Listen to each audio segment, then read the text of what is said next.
Thing is that Iranians are very pragmatic, very cunning, because actually I think they have lost some of their value, some of their respect because they didn't intervene. When you see the rhetoric, it was too much, but they have crystal clearly told they didn't inform us about the attack. We won't intervene. Inside Israel, the domestic consensus is that Hamas must be destroyed. That is the domestic consensus. But regarding Netanyahu, his political future is cut. Hi Kelvin, how are you? It's been like 2 months since the war started and since we sat here talking about Israel-Palestine issue, and again we are here. So I would like to start with what is the current issue going on. There was a truce. That truce and the things which have happened after that truce are quite ugly. Some people are saying it is more ugly than what it was before. What is the status of the ongoing war? Take us through all this thing. Yeah, when we had our last podcast, the war was actually going on. Even some part of the war was going on inside the Israeli territory. We know that almost 1,400 Israelis were killed. Many Israelis were being held as hostage. That time I will say Hamas was in a little bit advantage, little bit. This is not to say that Hamas dominates. This is not about any Hamas promotion. But after 2 months, in hindsight, if we see the war, we can view through different aspects. How the geographical regions are controlled, how the battles are ongoing. In these two sides, when we look, the war have turned in a totality grim for the Palestinian people. I am saying Palestinian people. Hamas is a different point of discussion. Because when I refer the geography, northern Gaza, Israeli army have crossed. They have crossed many weeks ago. Yes, they are in the south now. They are in the southern Gaza. They are fighting in the city of Khan Yunis.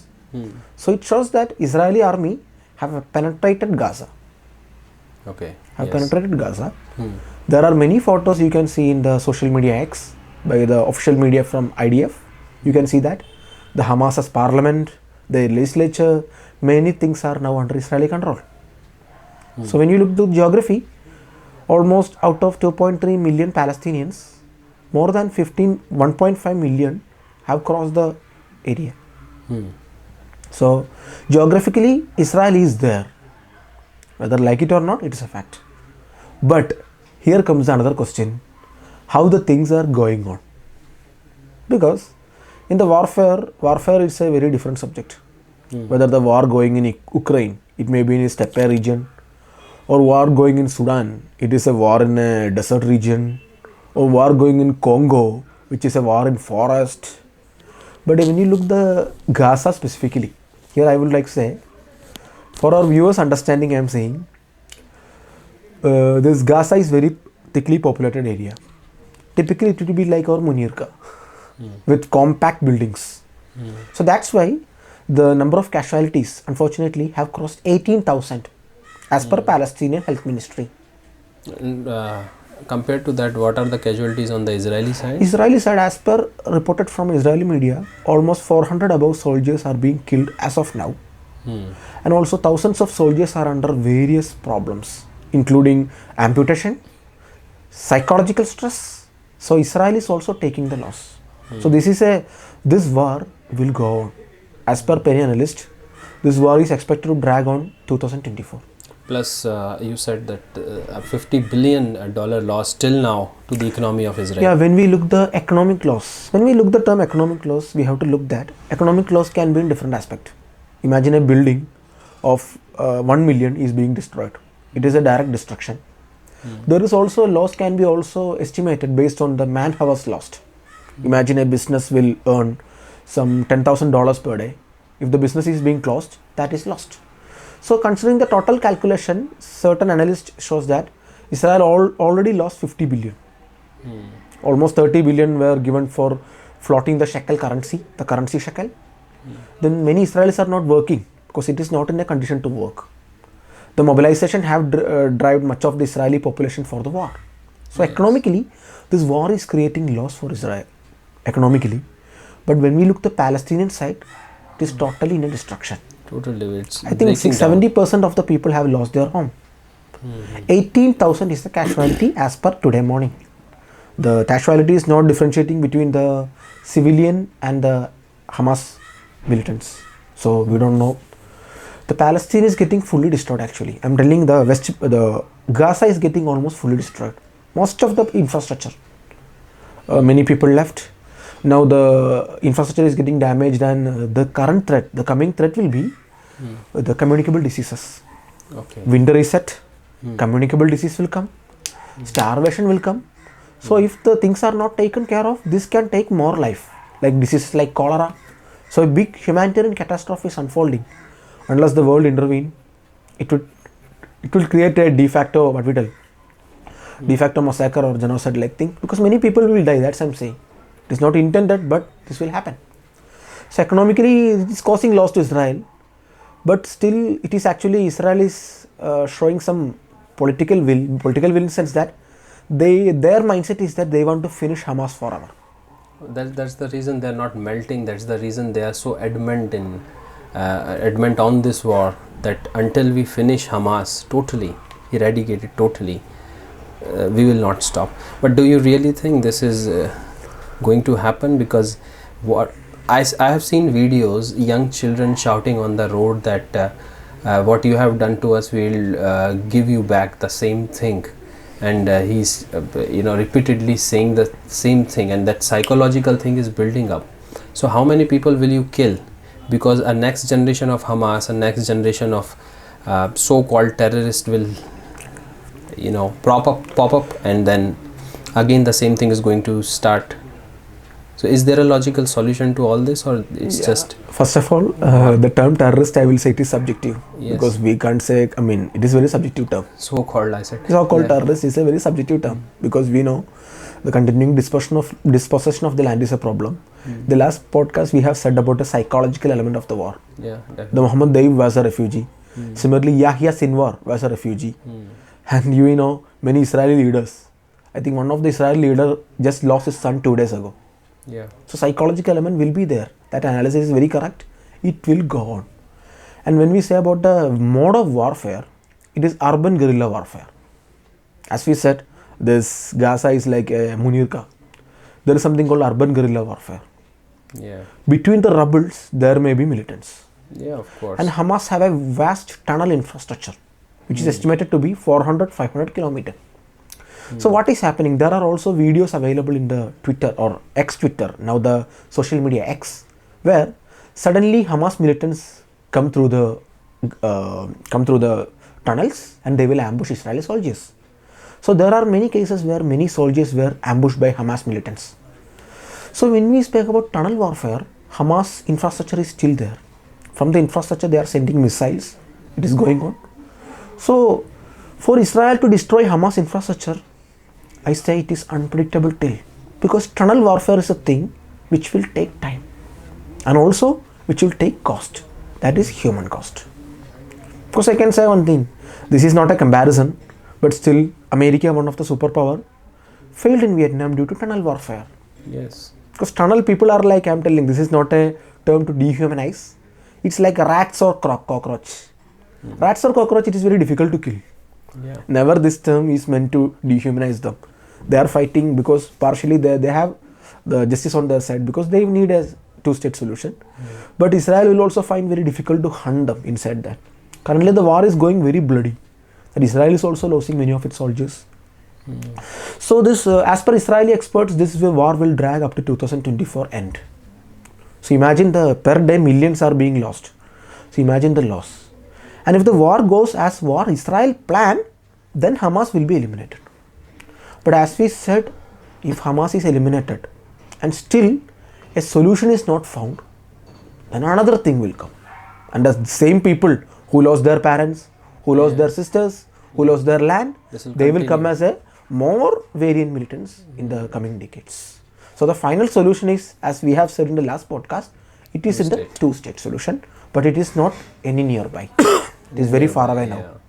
So Israelis haven't they found any sort of blueprint or the plan through which these tunnels were made? Something, some person, they would have catched some military man or some Hamas fighter who knows about from where this tunnel starts and where it goes and how it is spread, because the construction of tunnel, of course the Israelis doesn't know about it, the army doesn't know about it, but the Hamas knows about it.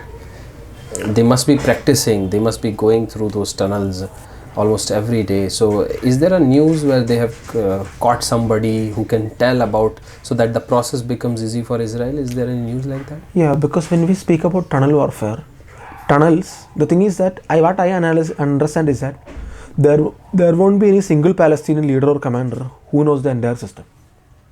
No. Because the entire map will be distributed, so that even in case of capture, it won't be divulged.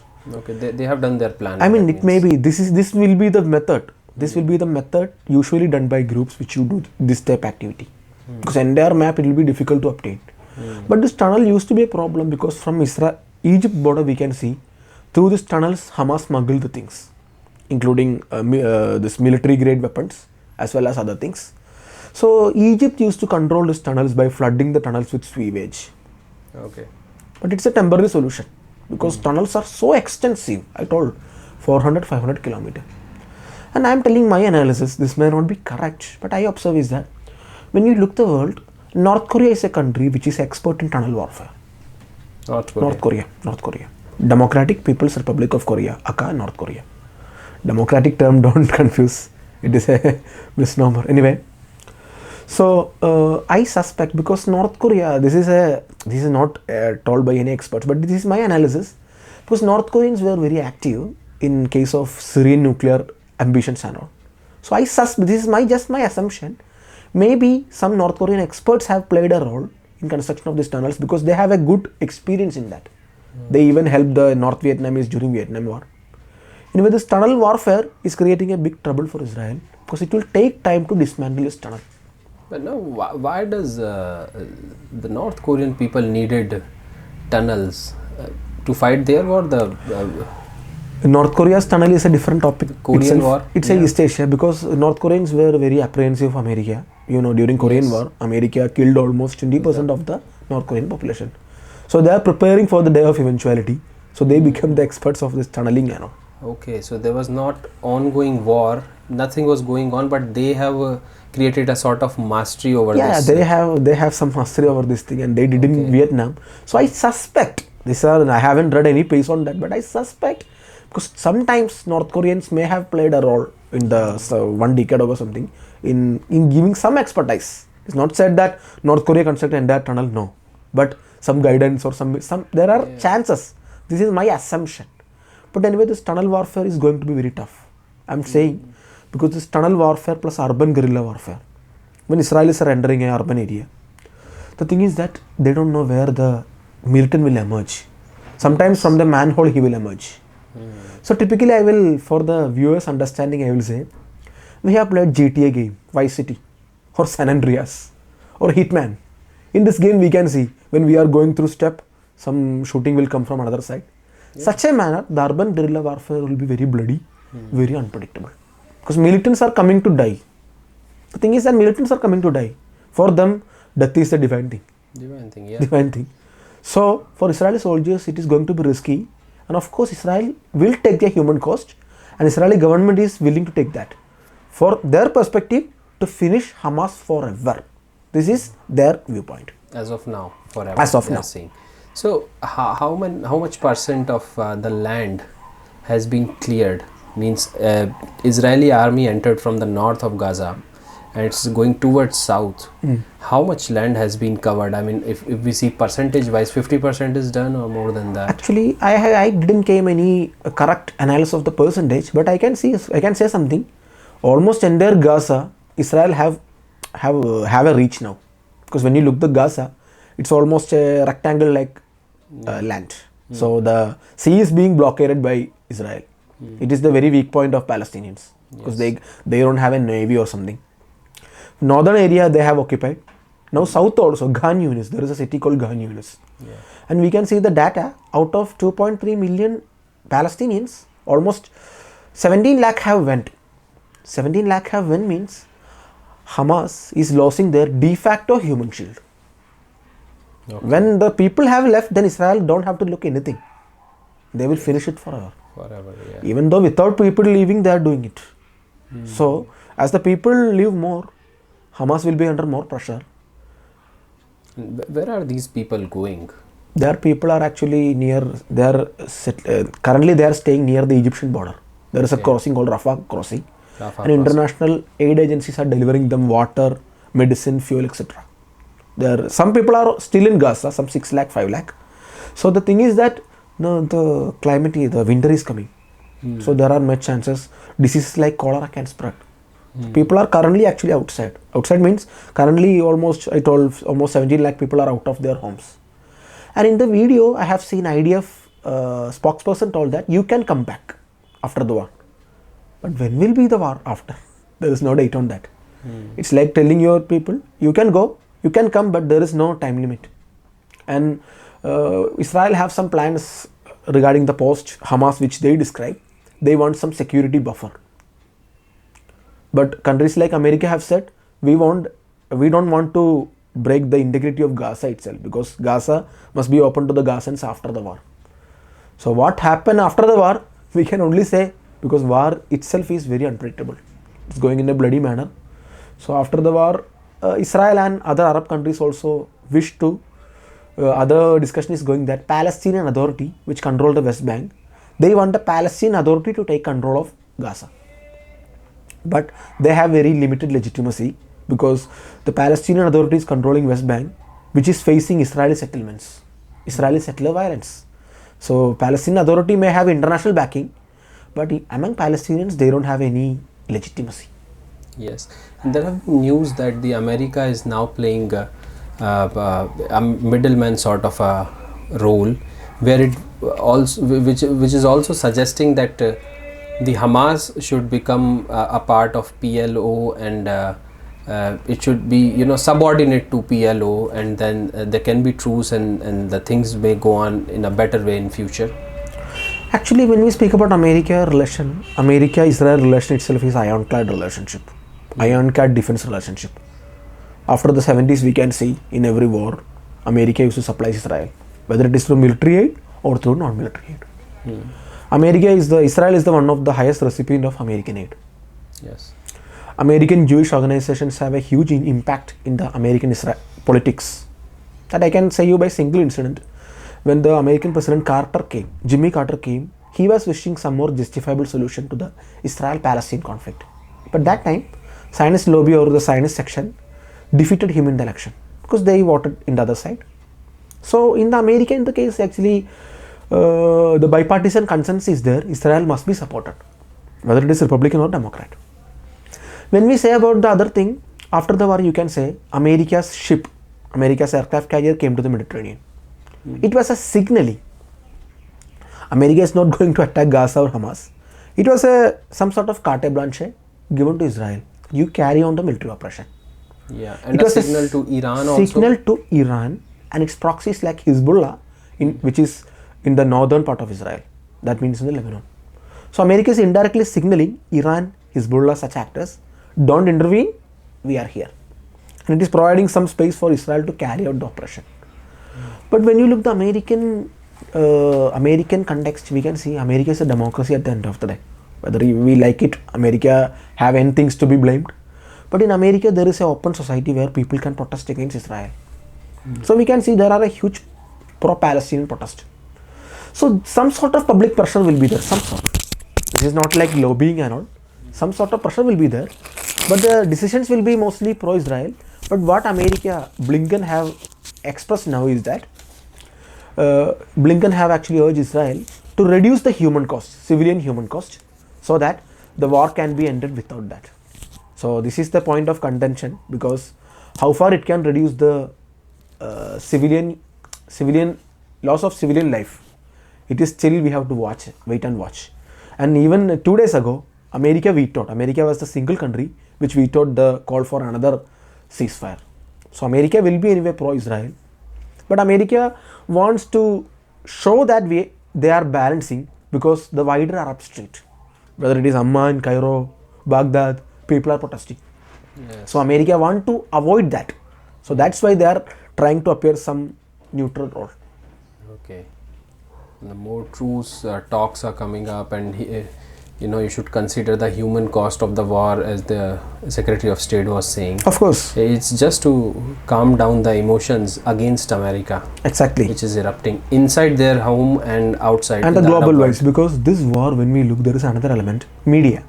Yes. Media plays a big role in warfare. Because I think it was 1990 Kuwait war or Iraq war, the American invasion on Iraq was the first televised war where people watched through television. Nowadays, the war have changed in such a manner that citizen journalism played a big role in this war. We can see many videos from Gaza and Israel where common citizens play a role. This is not to say that their complete content is true. It is subjected to their bias. Palestinians will put in Palestinian point of view. Israelis will put in Israeli point of view. But the thing is that now world is knowing what is happening there. Yeah. So it has created a set of protests across the region. Whether it is Paris, whether it is Berlin, whether it is even Delhi, I will say across the world. Also there are pro-Israeli protests also, even though the number doesn't match with pro-Palestinian protests. So there are some pressures for the rulers of respective countries to show that we want something, even though under the carpet or beyond the curtain, they are pro-Israel. Yes. One interesting thing I would like to ask. There have been pro-Palestinian protests in and against the Israeli attack in Pakistan. Huge protests in Pakistan. I'm curious to ask, what is the relation of Israel and Pakistan? Are they somewhere? Because Israel, it's a very strong country to be a friend with because of its technological might and the defense and ammunition which it supplies. So and it has been a friend of West from a very long time. Now Pakistan also tilts towards the West, towards America, and there is a friend nearby which is Israel. So why huge protests? Is it only because of religion that Palestinians are mostly are Muslims and it's Pakistan is an Islamic state? That is the only thing it supports Palestine? And why is it not becoming a friend of Israel in the long run? What is the relation of Israel and Pakistan? Actually, when we look I am just digging the history, some of the history. When we look Israel and Pakistan, they have a similarity. Both countries were formed based on religious identity. Yes. Judaism as a religious identity, Islam as a religious identity. So as per, I am quoting Professor Kumaraswamy in JNU, who is researching, who is a 40 years experience about Israel. So as per his studies, there was some underground connections between the Pakistani movement and Israeli, the Jewish leaders during 1940s itself. Okay. So in international relations, one thing understand, rhetoric and reality differs. What leaders publicly say, what they are doing underside, it differs. Because we say quote unquote masses are asses. This is an offensive term, but I am saying people can be fooled, frankly, even in our country.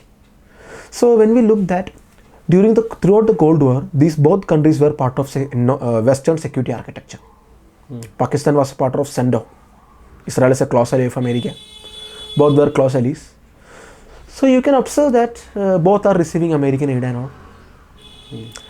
And I have read a report where a Pakistani pilot played a role in some 67 war or 73 war, because Pakistani pilots are present in countries like GCC countries, and I think also in Jordan.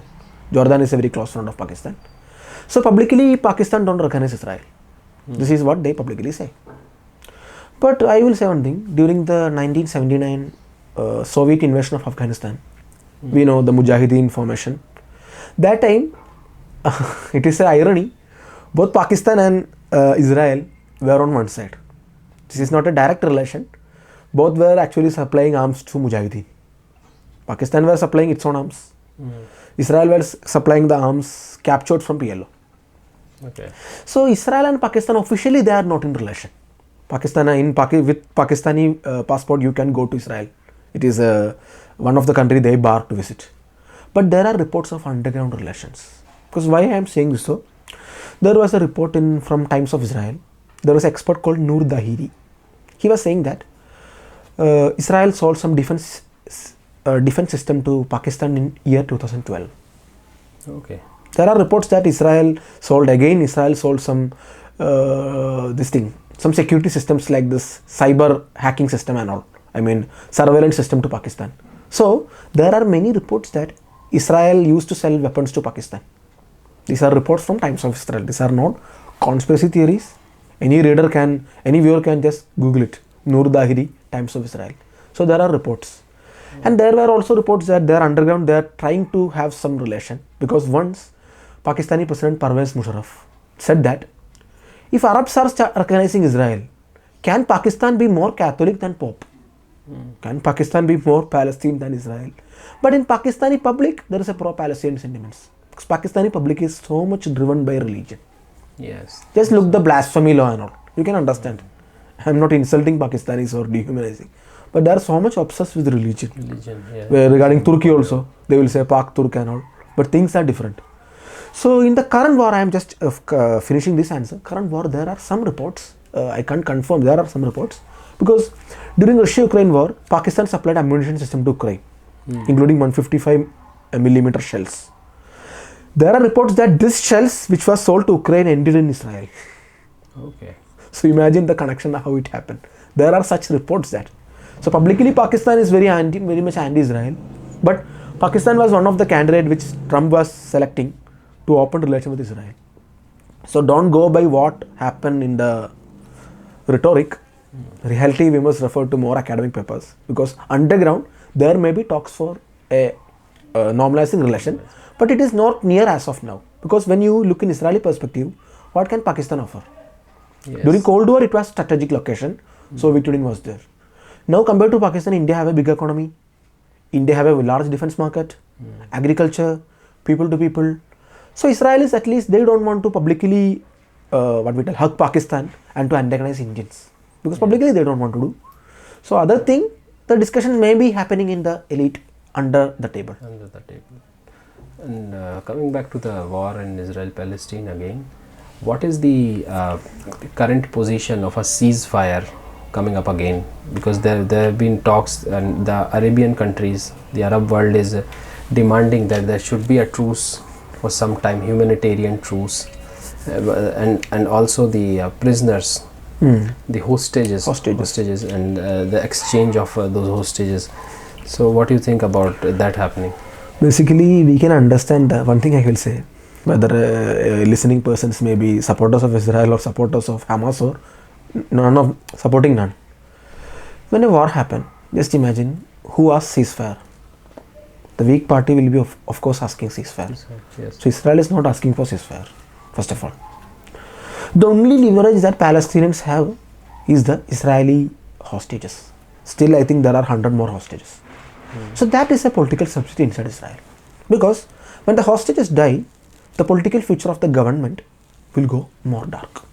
So Israelis are very sensitive about their hostages. Because many years ago, I think 10 years ago, for a single soldier, Gilad Shalit, they exchanged 1,000 Palestinian prisoners for a single Israeli soldier. So you can understand they value their lives. So the only reason Israel is inclined to ceasefire is to save Israeli hostages. Else they don't want. Inside, when you look the domestic political rhetoric of Israel, the Israeli Defense Minister Yoav Gallant is strictly against any ceasefire. Because they want a war to continue and to pulverize the Gaza infrastructure and later to pulverize Hamas. So Arab countries are demanding a ceasefire because they also want to mollify the domestic sentiments. But how far it go, we have to watch, because Israel is one of the country which can even, I'm not saying hijack, but which can sometimes disobey America. Yes. Sometimes Netanyahu can disobey America. So Israelis are not inclined for a ceasefire, because last ceasefire broke down. It broke down. The war is continuing. So nearby a ceasefire, it will be very difficult actually, unless Israel can get its hostages back. So it needs assurance on that. But what is the assurance that once they get the hostages back, they will stop? That's the real thing. That's the fear of Hamas also. Because once the entire Israeli hostages are gone, then you are a sitting duck. Yes. So Hamas will, maximum they will lengthen the process. They will keep at least 10 Israelis like that. So this will drag on. So Israel, what I think is that Israel may look commando-like operations to get the intelligence and to get hostages by themselves. But there is a political cost, but they are ready to do that, because now what they are thinking is that hostages are there, but still the damage the Hamas caused Israel, it is very non-comparable, because even during the 1973 war, Israel didn't suffer such a loss. So for them, the final, what they want is to finish off the Hamas forever. Yes, and I wonder where they would be keeping the hostages when such a heavy military operation is going on and fighting is going on from both sides. People have been killed and there are bombardments and everything. Where they would be keeping hostages? I'm sure they must not be at the same site. They must be distributed. Yeah, it's a common logic of any dadagiri or any supari. Keep the hostages in different places. So hostages are kept mostly in tunnels, because mostly in the tunnels. So I have heard reports that some of the hostages talked to Hamas leader Yahya Sinwar. He spoke in Arabic. They were in the tunnel. They are in the tunnel. They are looked by the Hamas militants inside the tunnel. So they may be inside the tunnels. So it will be very tough to first to track the tunnels, because it is all hundreds of kilometers. Then in this tunnel, where is the hostage? Then if there is a hostage, how to get them? Because you have to get near them. It will be a very tricky thing actually. The hostage thing is the only leverage what I can understand Hamas has. And because they want to bring Palestinian prisoners. But when you look at the total cost, I am saying in hindsight, what Hamas have done, it have only damaged Palestinians more. Because I think in the future scenario, Palestinian people may start opposing Hamas, because that much damage it have brought to Hamas. It brought to Gaza de facto wise. Look to Gaza now. I think it was because I have the luxury of hindsight. It was far better before this October 7. Yes. What are the implications, political and economic implications to Palestine? Regarding Palestine, I will say there was a solution, hope of two-state solution, but it is dimming as of now, because two-state solution spans through West Bank and Gaza. In West Bank, I have seen Israel is to blame, because Israel is continuously settling their people. In West Bank, we can say it is like a Swiss cheese. Swiss cheese means there are many holes. Palestinian enclaves are divided across the region. I think almost 4 lakh Jewish settlers are there. Israel is expanding settlements. Almost 9 lakh Palestinians are there. So Israel is getting more land. The more land with water resource and all. They are even acting clearing the Jerusalem, the Armenian quarters and all they are clearing. So what I observe is that when you look the West Bank, two-state solution is very far away, because Israel is continuing its illegal settlement. It's a real occupied territory. Israel is not ready to freeze or scale back the settlement. So actually, because this West Bank was a place which was kept for Palestinians, but it is not there, then how you will talk of a two-state solution? And the settler violence is also there. And now Palestinians are also very violent there, because there is a brigade called Jenin Battalion. There are also violence there. But end of the day, Israel will try to impose their will to Palestinians. So we can know there will be shootings, demolitions of homes and all. So in the West Bank, this two-state solution is far away. So the future of Palestine in West Bank, to be frank, it's very unfortunate. It's very bleak. Gaza was the protected area, but now that status quo, that positive status quo also, comparatively positive status quo also broke. But anyway, Israel won't occupy Gaza, because they don't want the Gaza. They don't want to reoccupy Gaza. What their plan is, they will finish off Hamas, their plan, and they will come back and they will keep some more peaceful authority. This is what they plan. Then actually, how this will go, we have to wait and watch. So when we say this two-state solution, it is just the recognition that Israel recognizes Palestine to be a state, and Palestine recognizes Israel to be a state. I think that's it.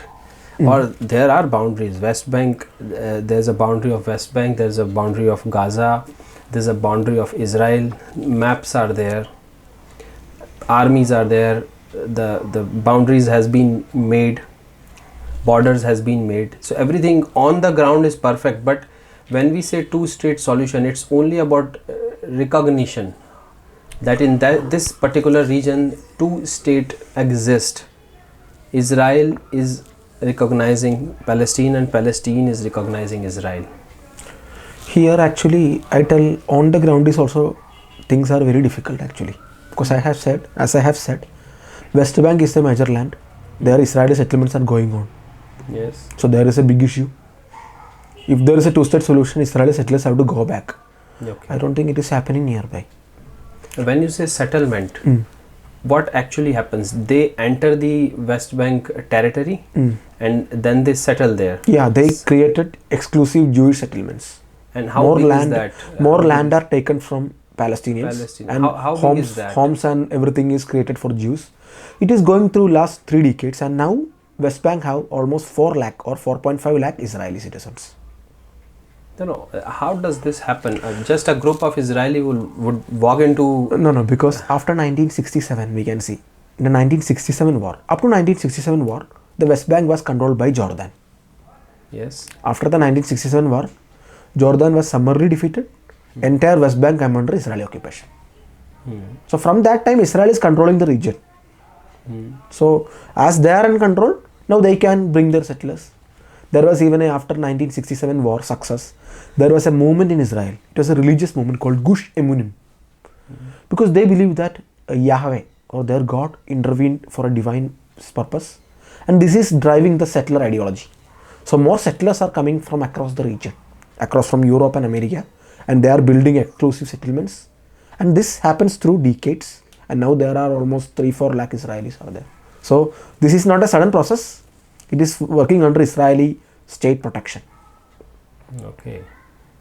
So they just don't go and settle. They have the army, they have the backing of everything. Every mechanism is under them. Yeah. What is the mentality or what is the idea of Israel taking up this land? Why do they want that land? Because here comes religion. Because many of the Jewish settlers, they believe that this land is for them, given by God. Okay. So religion plays a role. And as I have said, after the 1967 war success, it was a brilliant success. So they believe that this area is destined for us. So they call it Judah Samaria. They call the West Bank region Judah Samaria. And many of the Israelis want this to be part of them, part of their country. So what will be the future of Palestinians? Here comes the problem. There are almost 9 lakh Palestinians are there. Either they have to be second class citizens, or they have to live, or they have to fight back. Yes. Unfortunately, this is happening, the violence is happening in West Bank. West Bank. Because what Israel is doing in West Bank, this will create an implication in Gaza.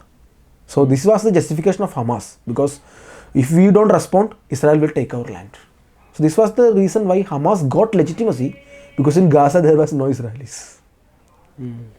So this is the ideology and philosophy going on, the occupation is going on.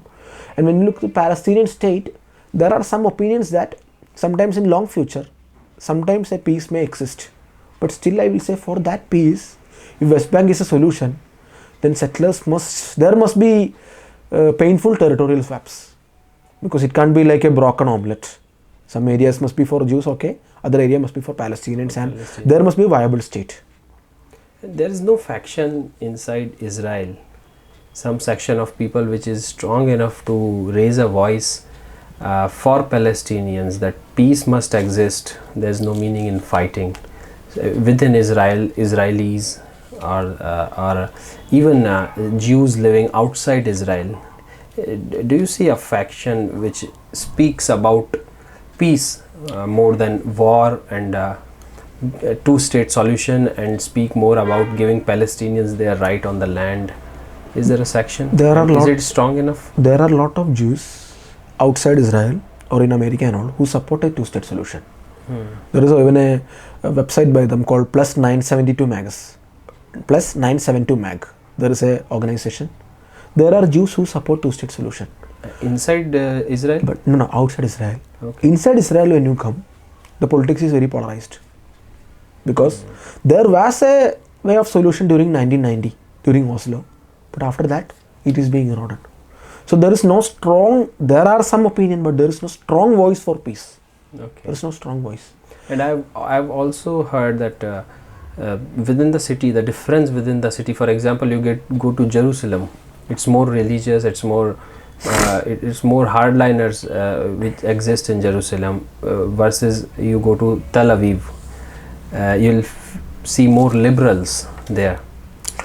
But inside Israel, what I will say that. But a general, as you are saying, a general emotion is against Palestine. A general emotion is against the two-state solution. Of course, and this war will only deepen that. On one side, because they have the fear, they have the memory. But you also have to look the memory of Palestinians. They are also continuously living. Yes. So two-state solution, as of now, it can happen, but it needs some painful territorial swaps in West Bank also, because it's continuing settlement. It won't be good for two-state solution. But there can be some other thing like, I mean, this is a very amateur to speak. Three-state solution. Three-state solution means Gaza separate. No. This West Bank separate and Israel. But these are not under active discussion. This may be future out of box solution, because when you look the geographical contiguity, what is a nation state? It have a fixed boundary, fixed population, sovereignty, government. These are the four aspects of nation states, or a Westphalian aspects of nation state. If the two-state solution happens, let us imagine a good scenario happen. But still Israel is very tensed, because will the Palestinian state will be militarized. So that's why Israel want a two-state solution where Palestinian state have no offensive capability. So will the Palestinians agree to that? No. Because Israel will be thinking, if a two-state solution come, what if tomorrow a Iranian naval base came in Gaza? Yeah. So their idea is that two-state solution can be there, but it must be security-wise, it must be important thing. But will Palestinians agree to that? Can't the Arab world play a role in this? Arab world coming together and playing a role in this? Arab world per se haven't came together, because why I am saying so? Because Arab countries, Palestine was a big issue, but now the importance of Palestine in the international relations have reduced for them. Because many of the Arab countries have undergone relations with Israel. Publicly they will say so, but the Abraham Accords, it was signed, the Morocco, Bahrain, etc. signed. Even though Bahrain now is going back from the economic engagement due to the war, but still Arab-Israel relations are here to stay. Because Saudi and Israel, they will have underground relations because they want that. So together a Arab voice, I don't think how far it will come. Arab street will be very making voice, but jointly they don't have a vision to create some state. They will say about two-state solution, but to have two-state solution, as I said, there must be territorial swap. That Palestinians have to negotiate from point of strength. But still the war, two-state solution was there, but this war is keeping it away. Then we can hope that Israelis will also come to good sense, because if they want security and stability, they want to reach a peace. So coming again to the implications of this war, political and economic implications, can there be some political and economic implication on Israel and the region around it? Actually, one thing I can say is that this war in a limited way is spreading across. Because when you look at the geography of Israel, Israel have a huge Mediterranean coast. It have a very small coast in the Red Sea. So Israel as an economy, when you look at the economy of Israel, it imports and exports a lot of things. It's conduct a huge amount of trade. So trade, when you look at the trade itself, if the trade is too much by volume, we need ship. If trade is too much in value and very less in volume, we can use airway. Like diamonds and all, we can take in airway. But in things like very bulk grains and all, we have to bring by ship. So Israeli shipping are now facing threats through Red Sea. Because Red Sea, when you look, you can see the Bab el-Mandeb region. The Bab el-Mandeb itself means gate of tears. Very negative term. Because Iran support a lot of militia and they are collectively called axis of resistance, quote unquote. It forms Hezbollah in Lebanon, Houthis in Yemen, a lot of militia like Popular Mobilization Forces and Kataib Hezbollah in Iraq, and they are also present in Syria. So the impact of this war is in entire this region. When I look at the northern border of Israel, Hezbollah is a very potent force. They have almost 1 lakh to 1.5 lakh rocket. But they are a political party also now. I have told in the last podcast, it have a political representation in Lebanese parliament. They are a state within a state with their own source of economy, their own civil service officials, their own TV. So Hezbollah have the potential to create a headache for Israel. have the potential. They can send missiles to the northern area, and they have done so. But I will say one thing. When you are so much entrenched into politics, you will lose the taste for war. Because now Hezbollah is a big actor in Lebanon. So Israel told that if you are coming into the war, we will put Lebanon to Stone Age. So if Hezbollah comes to active war, then Lebanon will suffer, and it will create anti-Hezbollah sentiments within Lebanon. Okay. So Lebanon already faced an earthquake, explosion. Lebanon's economy is very weak. So considering the Lebanese condition, Hezbollah is not ready to come for a conflict in northern front. They will do intermittent strike. In southern front, when you look, Houthi, there is a militia called Houthi in the southern Yemen. The part of Yemen, not southern Yemen, Yemen. They used to send missiles to Israel, which was intercepted by America. They sent drones to Israel. Today it was intercepted by France. So they have hijacked ships. When the goods come to Israel or coming from Israel, they have hijacked one ship. So when the Houthis continuously attack, and this attack is going on, the cost of insurance will go for Israeli shipping. So Israeli ships have to avoid the Red Sea route, and they have to take the long route through Africa. So it can increase the cost of logistics for Israeli export and import. Houthi is the same group which was bombed by Saudi Arabia a few years back. Yes, Houthis are the same group. In Yemen. Yeah. Okay. What is the issue with Saudi Arabia? Because when you look the geography of the Saudi Arabia-Yemen border, there are 3 provinces. I don't remember the exact name. There are 3 provinces. These were under Yemeni control. In 1932, when Saudi Arabia was established, consolidated, the provinces were annexed by Saudi Arabia. Okay. When you look at the demographic composition, these regions are inhabited by Shias. They are called Sayyidi Shias. Okay. So this area was actually a monarchy, and Yemen was always a foreign playground. When 1960s, when the civil war happened in Yemen, Saudis were supporting Shia monarchy. Saudi, a Sunni country, was supporting Shia monarchy. The Nasser, which we spoke in the last podcast, he was supporting the Republicans. Okay. So Yemen 1990, then the Yemen was divided actually, North Yemen, Southern Yemen. After 1990 it united, but still there is a significant socio-economic political grievance for the Shias or the Houthis, which are marginalized. And they formed a movement called Ansar Allah. Its leader's name was Abdul Malik Houthi, and so the name Houthi. Okay. These movements, one of the founding agenda is they are anti-Zionist. So they are fighting against Israel. Even though Yemen is in shambles, they are finding some resource to attack Israel, so as to increase the cost on Israel and to show that we are in solidarity. Regarding Saudi, because they are also a threat to Saudi Arabia.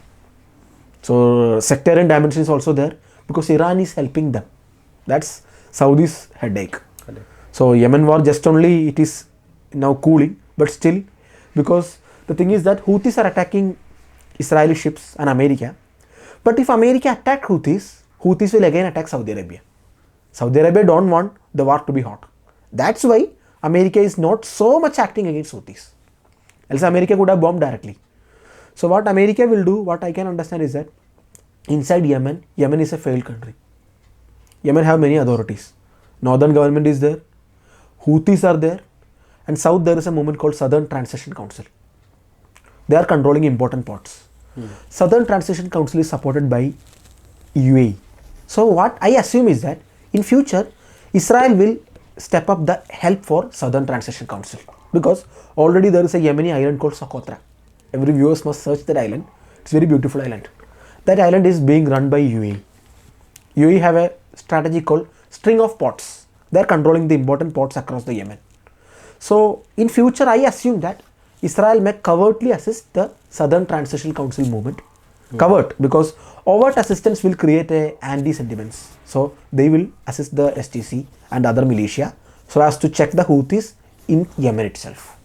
So these are the outside implications, and American forces are also getting attacks, but these are limited and it can be managed. And compared to Yemen, Oman is a more peaceful and stabilized country. It's a neighboring country. It's a neighboring country to Saudi Arabia and Yemen, but very stable. Actually, Oman, when you look Oman is a civilization in the sense that they have thousands of years of history. In Oman, the version of Islam is called Ibadi Islam. But they're just near. The areas are very near. Yeah. Tied to one another. Why so much difference in? It is owing to their political region. foreign policy. I will explain. Oman was once a civilization, once a big empire. They were actually controlling. There was a big empire, Omani Empire, during 1600s. They were even controlling parts of Africa. There is a coast called Swahili Coast, Kenya, that coast, Kenya, Somalia, that coast. Oman was a big empire. Later in 1800s, 1900s, it declined and British came. British became strong in the island. And I think in 1960s, they got independence. From independence, you can see a new king came. His name was Sultan Qaboos. He was very friendly to India, first of all. Because I think, if my memory is correct, our president, V.V. Giri, I think, taught him in Pune. And when he went to visit Oman, Sultan came as the chauffeur, taking down every protocol. He drive the car. So that much good relation we have. Okay. There is a province in Oman called regarding many Omanis also used to came to India also. We are very close actually. Now, regarding the foreign policy of Oman, Oman is known as the Switzerland of the Middle East or quote unquote West Asia. They are very neutral foreign policy. You can see they are very neutral country actually. They don't want to join any side. So their foreign policy is very peaceful. It's a very peaceful country. Its foreign policy is very peaceful. In Yemen war also they were playing a very mediating role. So Oman is generally always away from such conflicts. They don't enter in such more sectarian conflict or conflict. They follow a peaceful foreign policy which serves their interest well.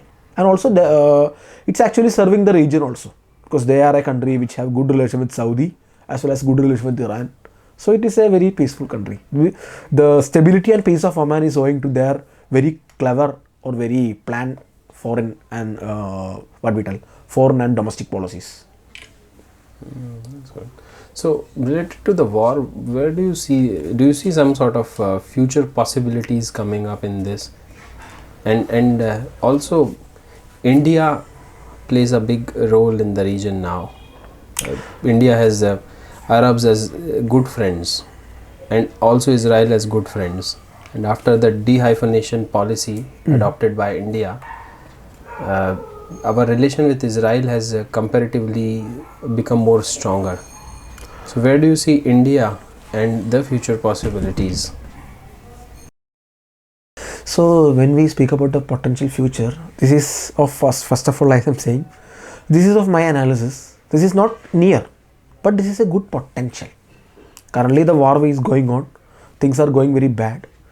But imagine if the war is coming to end and the Western countries and America is pressurizing Israel not to do any annexation. If Gaza is keeping its sovereignty and the Israeli blockade is released or relaxed, there are huge gas deposits in the Israeli Gaza coast. Eastern Mediterranean, 500 billion gas deposits are there. So there was a gas forum called Eastern Mediterranean Gas Forum. One of the good thing is that both Israel and Palestine was member of that. Sometimes economic cooperation can lead to peace. Of course. It is a constructive or it is a liberal argument. But if this can come, because Europe need gas. European economies is ever thirst of gas. If the Eastern Mediterranean gas, if Israel and Palestine can negotiate with the gas, and if they can sell it, it must be understanding that Gaza's territorial integrity will be there, a civilian administration will be there with the redevelopment of Gaza, and security wise there won't be any action. I mean, if there is a post-Hamas Gaza, if PA is taking Gaza, if Israel is not annexing, Israel must not do their annexations there, there must be a stable administration, then both Israel and Gaza Strip can benefit from the Eastern Mediterranean gas. And with this huge amount of money from gas, I envision a Gaza which will be rich like Qatar. Sometimes it may be a 3-state solution where a very rich Emirate of Gaza will come. Emirate of Gaza means it will be very rich from oil, from the gas. Then Gaza's population can be well fed with that money. It is a potential future, but it needs a war to end, the cool head to prevail. Regarding the second question, India, as we have seen, India's relation is very deep with entire thing. With Arab countries, we know India-Arab trade is more than, India trade with UAE and Saudi is more than 100 billion. That means 8.25 lakh Indian crores. India's trade with Israel is hovering near 8-10 billion. So we need solution. Here we can see in India public may be very pro-Israel or pro-Palestine. India government's reaction was initially to pro-Israel, but in the UN voting we can say India is supporting the ceasefire. So India's solution is well served when there is two-state solution. If Israeli right wing is going with so much ultra nationalist position, I am telling it is undermining our interest. So I envision, as per different experts also, the India Middle East Europe economic corridor got a temporary setback now, but in future it will come. It depends upon how we can convey the UAE and Saudi, because the railway is on construction. The corridor is actually will be back.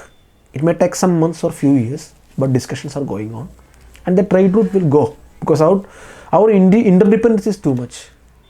Was it passing from Israel and Palestine? Yeah, the container route, I will give you the map. The entire route is that from the Gujarat or Bombay port, it will be shipping to UAE.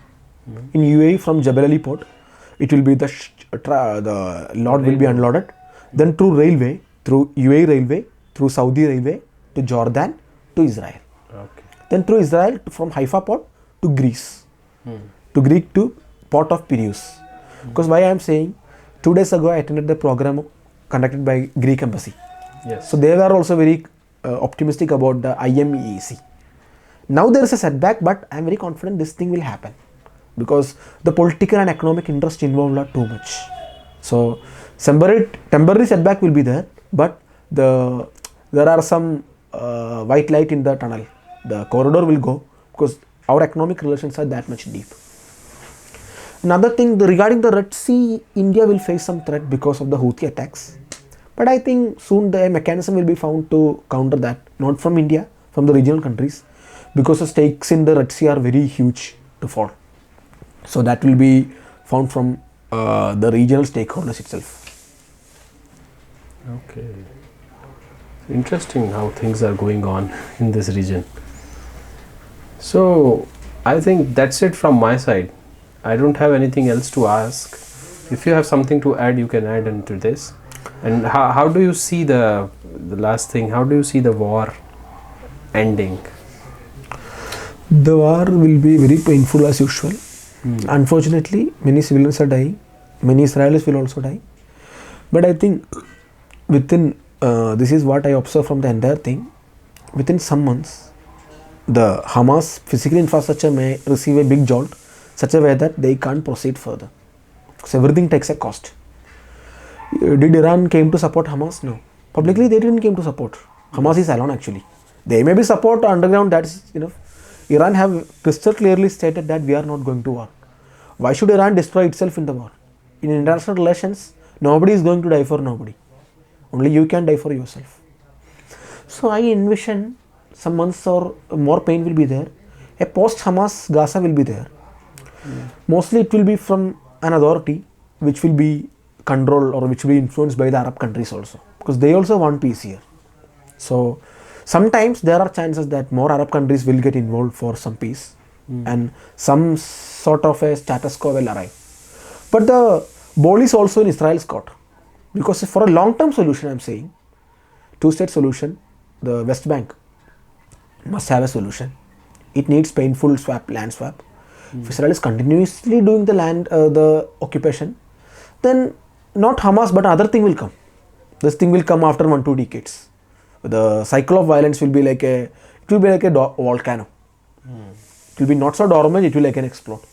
So it will take some decision from Israeli political authorities also, because we must understand the 1973 war, the jolt in the 1973 war make Israelis to think about peace, and it resulted in the Camp David. So in such a way, sometimes peace can come. We also mentioned in the previous podcast that there is a union government which has been formed in Israel, where the opposition unity government. The opposition parties have come with Netanyahu to form that unity government and it's fighting. So is there any word from the opposition how they are taking the war? They also want the Hamas to be finished. Of course, inside Israel, the domestic consensus is that Hamas must be destroyed. That is the domestic consensus. But regarding Netanyahu, his political future is khatam. His political future have a very tragic end. He may be able to finish the war, but he have to answer. Why this much casualty? Israeli politics is very much accountable. A Supreme Court judge will be, a commission will be there. Everyone will be accountable. Netanyahu will be accountable. Southern Military Command accountable. Chief of Amman will be accountable. So many heads will roll. Frankly, many heads will roll in Israel. Many heads will roll. Political change will come. Of course will come. The so much obsession to this right-wing politics. Netanyahu was the leader. But this have to come to end. And also I have told about the very open racist members like the Ituar Ben-Gvir and Smotrich. Such members' influence have to come down for a peaceful solution. So political future of Netanyahu is going to be down and new political leadership will come in Israel. Because Netanyahu, his career may be illustrious, but his end is very dark. So psychologically, if you see this whole war, even if the Hamas is destroyed and there is a post-Hamas Palestine, Gaza and the other countries, there will be some sort of disbalance in the equation. Israel would be too powerful compared to Palestine together, the West Bank and the Gaza. Israel was always powerful, and we can see from the 1948, the political power and acceptance of Israel have only increased. And the political weightage of Palestine movement have only decreased, unfortunately and frankly. The second point, I don't have an issue with Israel being stronger. I'm not anti-Israeli. So what I'm saying is that this was an attempt actually. This October 7 attack was an attempt to bring the Palestinian issue to the forefront. Many Arabs were forgetting about Palestine. They did so. They brought the Palestine to narrative. But my question is, at what cost? At whose cost? Who is paying this? Yes. You can see that in the refugee camps in Rafah. You can see the 18,000 martyrs in Palestine. So the thing is that this much cost you are having. The political future of Hamas is also under question. Let me discuss that. Not about Netanyahu. Hamas is also will be now disliked by the Gaza people because they are suffering. Yes. You look the photos. Hamas leaders are very safe inside Qatar. And don't think that they are safe. Because Israel have said that. We have discussed in last podcast. Israelis feel it like they are Munich. And quote unquote Israeli members have said that some days ago. They will come behind the Hamas. And in 5 or 10 years, most of the leadership will be eliminated. Of course. Maybe new generation will come, that's different. But Hamas as a entity, their future is also very bleak. But if the Israel can do justice to Palestinian people, then they can prevent a future Hamas or such thing. Else, these type violence with increasing settler colonialism, this is bound to repeat. Yeah, this would be like the same story what happened after Second World War when the Berlin was divided and the whole Germany was divided into East and West. And then it was the whole leadership of Nazi Germany, whole military establishment was shattered. And what happened with Japan after Second World War, whole political and military establishment was shattered, and then the West came up to develop it in the way they want. So now Japan of course and Germany of course are democratic and strong countries, but after Second World War, after the destruction, after the hell, they went to the hell. For several years it was the West who was trying to help and trying to build it. So do you see Israel coming up and helping Gaza to be a better place? This is a good attempt to comparison, but the things have a difference, because when you see Second World War, Germany was totally devastated. Japan was totally devastated. In Second World War, now I teach that Hitler is evil because other part win. If other part was winning, if Hitler was winning, I don't know whether we will be here. Or if we are here, sometimes I may be doing this in Germany. Yes. German language. So what you observe is that after a post-war scenario, sometimes as I observe, Arab countries may come to rebuild. Arab countries will come to rebuild because they have the money. Why Hamas is repeatedly attacking Israel? Because they are sure that even though their home is demolished, they will get the fund. Okay. Hamas is also playing a very painful game here because they are sure that they will get the fund. Fund will come from rich countries like Qatar and all. Even Turkey have said that they are willing to construct homes because it's their business. Turkish government is very close to the building developers. So there will be a reconstruction will be happening. Money is there. The thing is that how it will come, and after the reconstruction, what policy they will accept, they will adopt. Whether they continuously keep sending missiles from part of Palestine or from part of Gaza, if they are doing, then peace is not going to come. Regarding Israel, what policy they are doing to West Bank? Are they coming for a two-state solution? Then it will be good. Else, these things again will repeat. Yes. So, I expect Arab countries to come together. Sometimes EU also will come. America will also come to develop some economic package so as to win because Trump brought such a package. But it was very, what we tell, like the Bandustan-like concept. Trump brought Trump peace plan. It was like an enclave, small enclaves and underground tunnel and all. 50 billion investment. But it was not welcoming to Palestinians. But considering the current state, I think two-state solution, even with the West Bank and Gaza, it's only 22%, but still they are accepting it. If there is economic incentive, it will sweeten the deal. But these things are actually, to be done, it will take 1 to 2 years minimum, because the conflict have to end and cool. Israel will take care that no group like Hamas ever comes up again. And I think the Arabic world will also take care of this, that no hardliners such as the Hamas would ever come up again in West Bank and yeah, of course, the same thing, because Arab country leadership are also not so happy with Hamas actually. Yes, they are not happy. So they will. I have read articles in Al Arabiya, which is a newspaper of Saudi Arabia. They are preferring a post-Hamas government which is moderate. Because this war don't suit them. When you look the war don't suit Arab country also. Because if the oil price increase too much, the oil consumption will go down. The world industrial recovery will go down.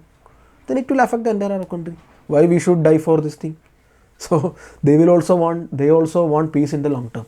And here, if they become the friends of Israel also, if the open diplomatic relations are started after some years, it will be a good, sweeter deal for the peace. Like countries like Saudi Arabia can play a big role. Saudi Arabia and other GCC countries. So it depends upon how the Palestinian leadership is also negotiating. So ball is also in both sides court actually. Yes. In Israeli side also, Palestinian side also. So it's, I think, the Iran which is playing a major role here to, sort of, if Iran neutralizes and it stops doing what it is doing, I think the whole region would turn into a peaceful region. But Iran, the thing is that Iran won't turn that much suddenly. Thing is that Iranians are very pragmatic, very cunning, because actually I think they have lost some of their value, some of their respect, because they didn't intervene. When you see the rhetoric, it was too much. But they have crystal clearly told, they didn't inform us about the attack, we won't interfere. So Palestinians must think that they have limitation. Did they come to help? No. Who are suffering? Iran is safe, they are suffering. For Iran, what they keep safe is their nuclear installations and everything. They won't come to safety. And for Israel must also think, if they continuously dispossess the people and traumatize, they will be a cheap weapon for other outside players like Iran. So if Israel reach a very peaceful deal with Palestinians, then the other countries like Saudi and all can convey the Palestinians and people for a peaceful coexistence. This is the long-term sustainable future. Hope it reach so. Yeah. Okay, on that note, thank you very much for coming again and talking on this issue. It was nice talking to you. Okay, thanks. And let's end the discussion with a good hope of two-state solution. Yeah, sure. Okay.